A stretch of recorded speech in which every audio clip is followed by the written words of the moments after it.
श्री राम से क्षमा याचना भी करता हूं।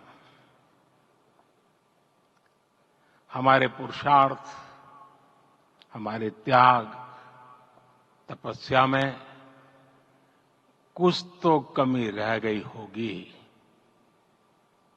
कि हम इतनी सदियों तक ये कार्य कर नहीं पाए। आज वो कमी पूरी हुई है।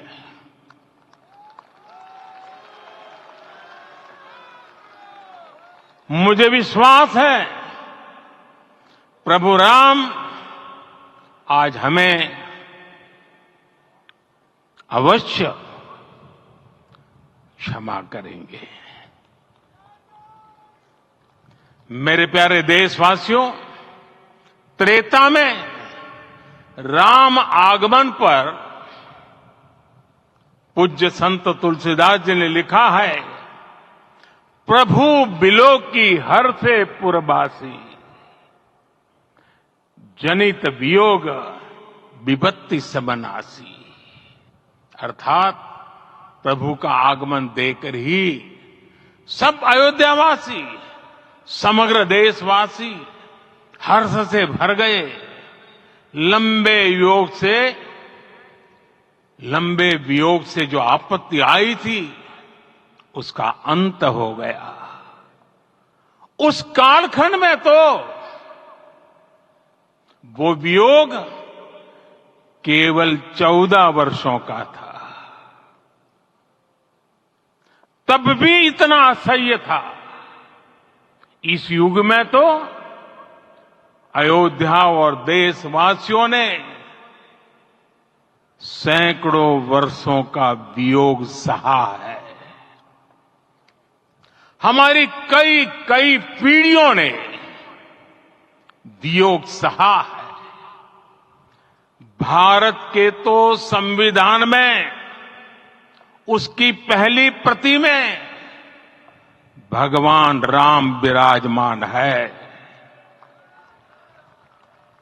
संविधान के अस्तित्व में आने के बाद भी दशकों तक प्रभु श्री राम के अस्तित्व को लेकर कानूनी लड़ाई चली।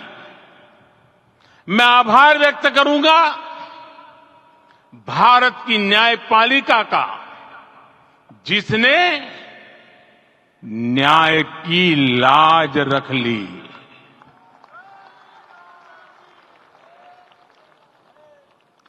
न्याय के पर्याय प्रभु राम का मंदिर भी न्यायबद्ध तरीके से ही बना। साथियों, आज गांव-गांव में एक साथ कीर्तन संकीर्तन हो रहे हैं। आज मंदिरों में उत्सव हो रहे हैं। स्वच्छता अभियान चलाए जा रहे हैं। पूरा देश आज दीपावली मना रहा है। आज शाम घर घर राम ज्योति प्रज्वलित करने की तैयारी है। कल मैं श्री राम के आशीर्वाद से धनुषकोडी में राम सेतु के आरंभ बिंदु अरिचल मुनाई पर था। जिस घड़ी प्रभु राम समुद्र पार करने निकले थे, वो एक पल था जिसने काल चक्र को बदला था। उस भावमय पल को महसूस करने का मेरा ये विनम्र प्रयास था। वहां पर मैंने पुष्प वंदना की। वहां मेरे भीतर एक विश्वास जगा कि जैसे उस समय काल चक्र बदला था, उसी तरह अब काल चक्र फिर बदलेगा और शुभ दिशा में बढ़ेगा। अपने 11 दिन के व्रत अनुष्ठान के दौरान मैंने उन स्थानों का चरण स्पर्श करने का प्रयास किया जहां प्रभु राम के चरण पड़े थे। चाहे वो नासिक का पंचवटी धाम हो, केरला का पवित्र त्रिपायर मंदिर हो, आंध्र प्रदेश में लेपाक्षी हो, श्रीरंगम में रंगनाथ स्वामी मंदिर हो, रामेश्वरम में श्री रामनाथ स्वामी मंदिर हो, या फिर धनुषकोडी। मेरा सौभाग्य है कि इसी पुनीत पवित्र भाव के साथ मुझे सागर से सरयू तक की यात्रा का अवसर मिला। सागर से सरयू तक हर जगह राम नाम का वही उत्सव भाव छाया हुआ है। प्रभु राम तो भारत की आत्मा के कण कण से जुड़े हुए हैं। राम भारतवासियों के अंतर मन में विराजे हुए हैं। हम भारत में कहीं भी किसी की अंतरात्मा को छुएंगे तो इस एकत्व की अनुभूति होगी और यही भाव सब जगह मिलेगा। इससे उत्कृष्ट, इससे अधिक देश को समायोजित करने वाला सूत्र और क्या हो सकता है। मेरे प्यारे देशवासियों, मुझे देश के कोने कोने में अलग अलग भाषाओं में रामायण सुनने का अवसर मिला है, लेकिन विशेषकर पिछले 11 दिनों में रामायण अलग अलग भाषा में अलग राज्यों से मुझे विशेष रूप से सुनने का मौका मिला। राम को परिभाषित करते हुए ऋषियों ने कहा है, रमन्ते यस्मिन् इति रामः, अर्थात जिसमें रम जाए वही राम है। राम लोक की स्मृतियों में, पर्वत से लेकर परंपराओं में सर्वत्र समाये हुए हैं। हर युग में लोगों ने राम को जिया है। हर युग में लोगों ने अपने अपने शब्दों में अपनी अपनी तरह से राम को अभिव्यक्त किया है और ये राम रस जीवन प्रवाह की तरह निरंतर बहता रहता है। प्राचीन काल से भारत के हर कोने के लोग राम रस का आचमन करते रहे हैं। राम कथा असीम है और रामायण भी अनंत है। राम के आदर्श, राम के मूल्य, राम की शिक्षाएं सब जगह एक समान है। प्रिय देशवासियों, आज इस ऐतिहासिक समय में देश उन व्यक्तित्वों को भी याद कर रहा है जिनके कार्य और समर्पण की वजह से आज हम ये शुभ दिन देख रहे हैं। राम के इस काम में कितने ही लोगों ने त्याग और तपस्या की पराकाष्ठा करके दिखाई है। उन अनगिनत राम भक्तों के, उन अनगिनत कार सेवकों के और उन अनगिनत संत महात्माओं के हम सब ऋणी हैं। साथियों, आज का ये अवसर उत्सवता का क्षण तो है ही, लेकिन इसके साथ ही यह क्षण भारतीय समाज की परिपक्वता के बोध का भी क्षण है। हमारे लिए ये अवसर सिर्फ विजय का नहीं, विनय का भी है। दुनिया का इतिहास साक्षी है कि कई राष्ट्र अपने ही इतिहास में उलझ जाते हैं। ऐसे देशों ने जब भी अपने इतिहास की उलझी हुई गांठों को खोलने का प्रयास किया, उन्हें सफलता पाने में बहुत कठिनाई आई, बल्कि कई बार तो पहले से ज्यादा मुश्किल परिस्थितियां बन गई। लेकिन हमारे देश ने इतिहास की इस गांठ को जिस गंभीरता और भावुकता के साथ खोला है, वो ये बताती है कि हमारा भविष्य हमारे अतीत से बहुत सुंदर होने जा रहा है।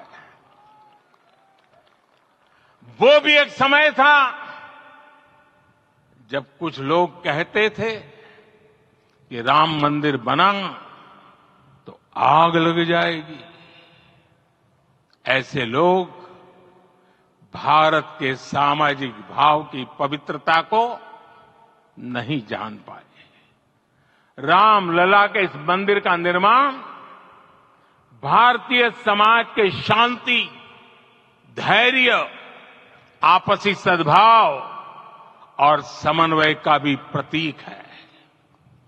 हम देख रहे हैं ये निर्माण किसी आग को नहीं, बल्कि ऊर्जा को जन्म दे रहा है। राम मंदिर समाज के हर वर्ग को एक उज्जवल भविष्य के पथ पर बढ़ने की प्रेरणा लेकर आया है।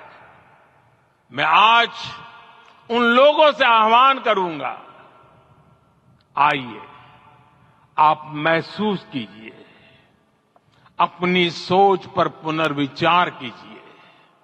राम आग नहीं है, राम ऊर्जा है। राम विवाद नहीं, राम समाधान है। राम सिर्फ हमारे नहीं है, राम तो सबके हैं। राम वर्तमान नहीं, सिर्फ वर्तमान ही नहीं, राम अनंत काल है। साथियों, आज जिस तरह राम मंदिर प्राण प्रतिष्ठा के इस आयोजन से पूरा विश्व जुड़ा हुआ है, उसमें राम की सर्वव्यापकता के दर्शन हो रहे हैं। जैसा उत्सव भारत में है, वैसा ही अनेक देशों में है। आज अयोध्या का यह उत्सव रामायण की उन वैश्विक परंपराओं का भी उत्सव बना है। रामलला की ये प्रतिष्ठा वसुधैव कुटुंबकम के विचार की भी प्रतिष्ठा है। साथियों, आज अयोध्या में केवल श्री राम के विग्रह रूप की प्राण प्रतिष्ठा नहीं हुई है, ये श्री राम के रूप में साक्षात भारतीय संस्कृति के प्रति अटूट विश्वास की भी प्राण प्रतिष्ठा है। ये साक्षात मानवीय मूल्यों और सर्वोच्च आदर्शों की भी प्राण प्रतिष्ठा है। इन मूल्यों की, इन आदर्शों की आवश्यकता आज संपूर्ण विश्व को है। सर्वे भवन्तु सुखिनः, ये संकल्प हम सदियों से दोहराते आए हैं। आज उसी संकल्प को राम मंदिर के रूप में साक्षात आकार मिला है। ये मंदिर मात्र एक देव मंदिर नहीं है, ये भारत की दृष्टि का, भारत के दर्शन का, भारत के दिग्दर्शन का मंदिर है। ये राम के रूप में राष्ट्र चेतना का मंदिर है। राम भारत की आस्था है, राम भारत का आधार है। राम भारत का विचार है, राम भारत का विधान है, राम भारत की चेतना है, राम भारत का चिंतन है, राम भारत की प्रतिष्ठा है, राम भारत का प्रताप है, राम प्रवाह है, राम प्रभाव है, राम नेति भी है, राम नीति भी है, राम नित्यता भी है, राम निरंतरता भी है, राम विभु है, विशद है, राम व्यापक है, विश्व है, विश्वात्मा है। और इसलिए जब राम की प्रतिष्ठा होती है तो उसका प्रभाव वर्षों या शताब्दियों तक ही नहीं होता, उसका प्रभाव हजारों वर्षों के लिए होता है। महर्षि वाल्मीकि ने कहा है, राज्यम 10 सहस्त्राणि प्राप्य वर्षाणि राघव, अर्थात राम 10,000 वर्षों के लिए राज्य पर प्रतिष्ठित हुए, यानी हजारों वर्षों के लिए राम राज्य स्थापित हुआ। जब त्रेता में राम आए थे तब हजारों वर्षों के लिए राम राज्य की स्थापना हुई थी। हजारों वर्षों तक राम विश्व पथ प्रदर्शन करते रहे थे। और इसलिए मेरे प्यारे देशवासियों, आज अयोध्या भूमि हम सभी से, प्रत्येक राम भक्त से नित्य प्रभु राम की पूजा करनी होगी, तब हम भारत को वैभवशाली और विकसित बना पाएंगे। मेरे प्यारे देशवासियों, ये भारत के विकास का अमृत काल है। आज भारत युवा शक्ति की पूंजी से भरा हुआ है, ऊर्जा से भरा हुआ है। ऐसी सकारात्मक परिस्थितियां फिर न जाने कितने समय बाद बनेगी। हमें अब चूकना नहीं है, हमें अब बैठना नहीं है। मैं अपने देश के युवाओं से कहूंगा, आपके सामने हजारों वर्ष की परंपरा की प्रेरणा है। आप भारत की उस पीढ़ी का प्रतिनिधित्व करते हैं जो चांद पर तिरंगा लहरा रही है। वो 15 लाख किलोमीटर की यात्रा करके सूर्य के पास जाकर मिशन आदित्य को सफल बना रही है। जो आसमान में तेजस और सागर में विक्रांत का परचम लहरा रही है। अपनी विरासत पर गर्व करते हुए आपको भारत का नव प्रभात लिखना है। परंपरा की पवित्रता और आधुनिकता की अनंतता दोनों ही पथ पर चलते हुए भारत समृद्धि के लक्ष्य तक पहुंचेगा। मेरे साथियों, आने वाला समय अब सफलता का है, आने वाला समय अब सिद्धि का है। ये भव्य राम मंदिर साक्षी बनेगा भारत के उत्कर्ष का, भारत के उदय का। ये भव्य राम मंदिर साक्षी बनेगा भव्य भारत के अभ्युदय का, विकसित भारत का। ये मंदिर सिखाता है कि अगर लक्ष्य सत्य प्रमाणित हो, अगर लक्ष्य सामूहिकता और संगठित शक्ति से जन्मा हो, तब उस लक्ष्य को प्राप्त करना असंभव नहीं है। ये भारत का समय है और भारत अब आगे बढ़ने वाला है। शताब्दियों की प्रतीक्षा के बाद हम यहां पहुंचे हैं।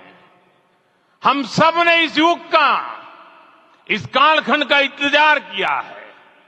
अब हम रुकेंगे नहीं, हम विकास की ऊंचाई पर जाकर ही रहेंगे। इसी भाव के साथ रामलला के चरणों में प्रणाम करते हुए आप सभी को बहुत बहुत शुभकामनाएं। सभी संतों के चरणों में मेरे प्रणाम। सियावर रामचंद्र की, सियावर रामचंद्र की, सियावर रामचंद्र की।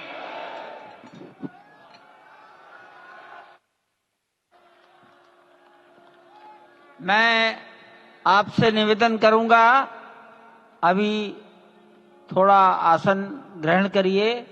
माननीय प्रधानमंत्री जी